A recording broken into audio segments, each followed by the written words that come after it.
시장에 참 수많은 이슈들이 떠돌고 있습니다. 여러분 지금 어디에 주목을 하고 계십니까? 이 국채 금리 요즘 주목하시는 분들 상당히 많으실 텐데 오늘 이와 관련해서 유동원 투자 칼럼니스트와 자세한 이야기 나눠보겠습니다. 어서 오십시오. 안녕하십니까? 네, 안녕하십니까? 네. 최근 세계 전반적으로 특히 선진국을 중심으로 해서 장기금리 상승에 따라서 채권 가격이 급격히 하락하는 모습을 보였거든요. 그러면서 주식시장도 악영향을 받았는데 이 부분을 좀 어떻게 해석할 것인가, 어떤 의미로 받아들일 것인가에 대해서도 여러 이야기가 있기 때문에요. 네. 어떻게 보셨습니까? 네, 우선 금리를 한번 보시죠. 네, 추이부터 한번 확인해 봐야 되겠습니다. 예. 미국 장기 금리 차트가 이제 이번 달 들어서 1.9%에서 2.25%로 급등을 했고요. 그다음에 유럽에서 가장 중요한 독일을 보시면 0.16에서 0.68 상당히 높이 크게 상승을 했습니다.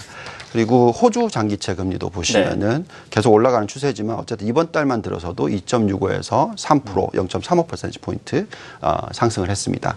그리고 이제 한국 금리를 보시면은 3년 만기 국고채 마이너스 콜 금리를 보시면 마이너스에 있다가 이게 벌써 0.24%포인트로 확대되는 이런 모습이 나타났습니다. 그러면 이제 이렇게 한국을 포함한 전 세계의 금리가 상승을 하는 장기 금리가 상승을 하는 모습을 보면서 우리가 이제 내려야 되는 결정이 있을 텐데요. 도표를 보시면서 얘기를 하시면 첫째 이것이 이제 세계 경기가 살아나지 않는데 채권 금리만 올라가는 현상, 그러니까 스태그플레이션, 즉 뭐라 그러냐면 수요는 살아나지 않는데 그냥 물가만 올라가는 현상, 이런 것이냐. 아니면 두 번째, 세계 경제학자들이 우려하는 디플레이션, 즉 수요가 살아나지 않으면서 가격 하락이 일어나는 상황에서 일시적으로 금리가 상승하는 그리고 다시 또 빠지는 이런 현상이냐. 아니면 세 번째, 스태그네이션, 그러니까 수요가 일정 일어나고 있고 가격도 조금씩 상승을 하고 따라서 성장이 어느 정도는 유지가 되고 있어서 근데 채권이 너무 과하게 고평가가 돼 있었다. 그렇죠. 채권은 좀 가격이 되게 높았죠. 그래서 그게 정상화되는 현상이냐. 아니면 마지막으로 굉장히 이제 긍정적인 이슈일 텐데 세계의 전체 경기가 전반적으로 돌아서느냐.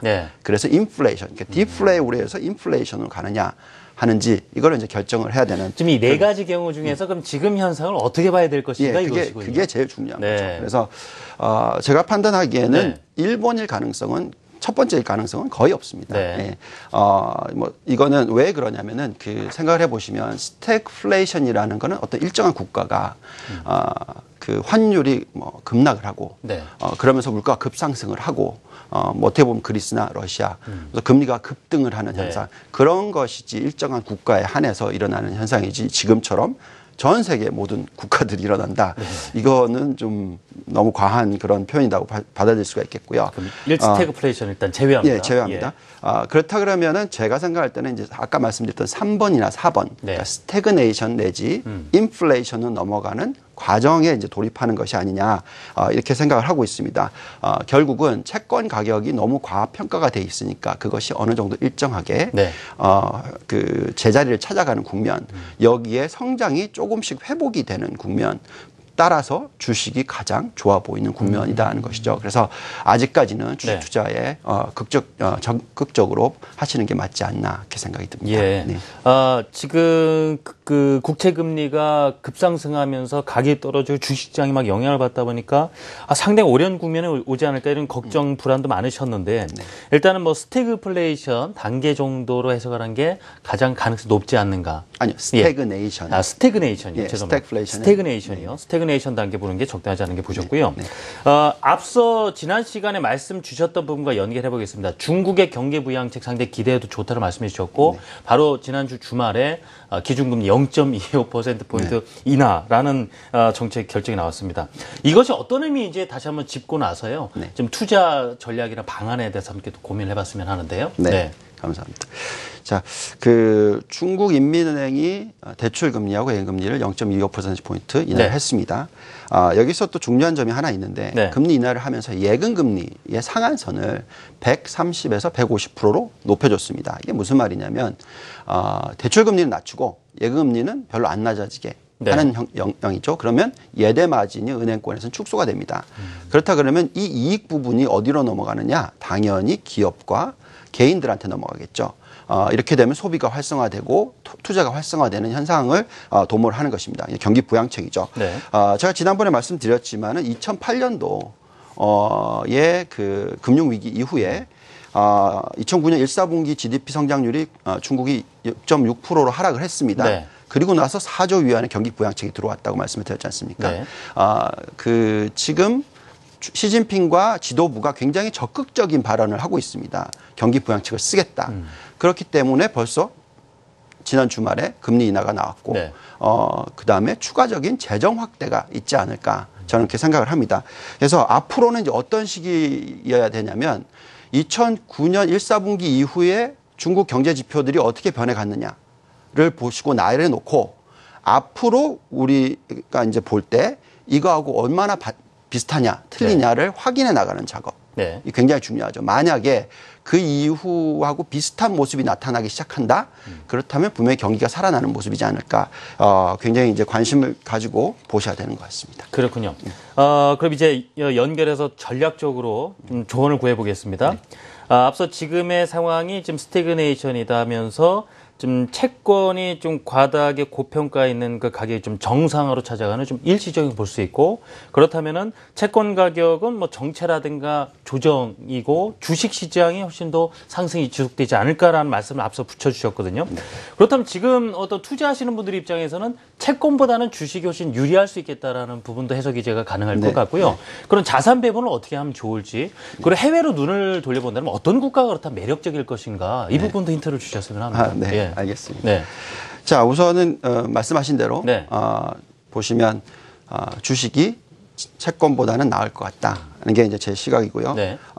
그리고 이제 발류에이션상, 그러니까 모든 국가들 비교를 해봤을 때 제가 판단하기에는 동북아 주식이 네. 유럽 주식보다 낫고 유럽 주식보다 그러니까 미국은 그보다 더 안 좋고, 그러니까 결국은 제가 판단하기엔 동북아 주식에 투자를 하시는 게 맞다. 미국보다는 유럽, 유럽보다는 동북아. 그렇죠. 예. 그러면 뭐 일본도 있을 거고 네. 한국, 대만, 중국 뭐 이런 군으로 보시면 될 것 같습니다. 동북아 내에서도? 근데 거기서도 한국이 제일 좋아 보인다는 거죠. 저는 오늘 말씀드리고 싶은 건 그 부분입니다. 여러 가지 이유가 있는데 오늘 한 3가지만 좀 짚어드리려고 하고 있습니다.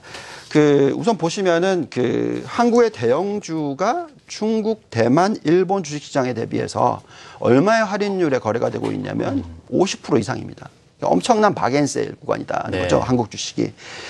그리고 더 심하게 보시면은 지금 금융위기 계속 얘기하고 있지 않습니까? 러시아, 그리스. 네. 그쪽하고 비교해 봤을 때 발류에이션이 비슷하다는 거예요. 한국 대형주가. 그렇군요. 예, 그럼 너무나 싸다는 게 이제 그 매력도일 테고요. 두 번째는 한국 수출 관련입니다. 아시겠지만 비관론이 굉장히 팽배하죠. 네. 4월달 숫자만 놓고 봐도 작년 동기 대비해서 마이너스 8%다. 그래서 우리나라 수출 경쟁력이 완전히 나빠지는 게 아니냐. 예. 이런 식으로 계속 얘기를 하고 있습니다. 하지만은 제가 말씀드리는 거는 이 우려는 조금씩 버리시는 게 맞다. 왜 그러냐면 지금 보시면은 중국하고 일본 경쟁 사이에서 산업재를 포함한 네. 상당히 많은 부분들의 수출이 이제 볼륨이 바닥을 찍으면서 상승을 하는 국면으로 넘어가고 있다는 거죠. 그래서 한국의 경쟁력이 어느 정도 먹히고 있다는 말씀을 드린 겁니다. 예를 들면 유가가 작년 하반기에 100불에서 네. 거의 50불 미만도 떨어졌죠. 지금은 이제 50불 미만에 유지가 되고 있습니다. 60불까지 조금 회복을 했지만, 그럼 연간 단위로 이어로는 네. 거의 50% 이상이 하락한 거죠. 물가가, 가격 자체가. 그렇죠? 그리고 철강을 놓고 보시면 네. 2011년 대비 지금으로 보시면 거의 4분의 1 토막이 됐습니다. 가격이. 그런데도 지금 수출이 마이너스이긴 하지만 네. 볼륨이 늘어나고 있다는 것은 경쟁력은 어느 정도 유지가 되고 있다는 거거든요. 예. 그래서 앞으로 이제 언론에서 자꾸 얘기하는 건 대중 수출이 안 좋다. 네. 예. 그렇지만 한국 기업들이 무슨 중국에만 수출하는 게 아니죠. 그렇죠. 미국에도 하고 있고 예. 철강을 보시면은 미국으로 수출하는 물량이 굉장히 많이 늘어난 거죠. 그래서 여러 가지 부분을 봤을 때 기업들이 과거 IMF도 경험을 했고 금융위기도 경험을 했는데 그렇죠. 매출 증가가 지금 다시 일어나고 있다. 이거는 굉장히 중요한 포인트다. 그래서 경쟁력이 유지가 되고 있기 때문에 네. 굉장히 좋다는 말씀을 드리고요. 또 하나 중요한 포인트는 보시면은 원위안 환율입니다. 이게 구가 깨졌었죠. 그랬죠. 그랬다가 다시 지금 올라오고 있습니다. 네. 예. 그래서 이 부분에서는 우리나라의 정책 자체도 금리 인하를 계속하고 있고 어떻게 보면 완화를 하고 있기 때문에 환율이 어느 정도 이 수준에 유지가 된다. 그러면 대일 대비해서 수출이 그렇게 더 이상 나빠지지 않을 거 아니냐 하는 기대를 가지고 있습니다. 자, 마지막 세 번째로 보시면은 그 한국 내수 관련입니다. 그 최근 숫자가 나온 걸 보시면 신용카드가 15.3% 증가율 4월 달. 뭐 상당히 높은 수준입니다. 이거는 이제 소비가 어느 정도 살아나고 있지 않냐 하는 기대를 가지게 해주는 거고요. 그리고 이번에 또 금통위가 그 금리 인하를 감행할지 안 할지는 저도 잘 모르겠습니다. 네. 근데 그게 중요한 게 아니라 제가 볼 때 더 중요한 게 있는데. 더 중요한 것은? 예, 국토교통부가 6월 달부터 1% 수익 공여 모기지를 출시를 한다. 이건 벌써 금리를 인하하는 효과이거든요. 예. 그렇죠? 1%대. 지금 1.79인데 뭐 그보다 더 낮은 금리가 나오겠지 않겠습니까?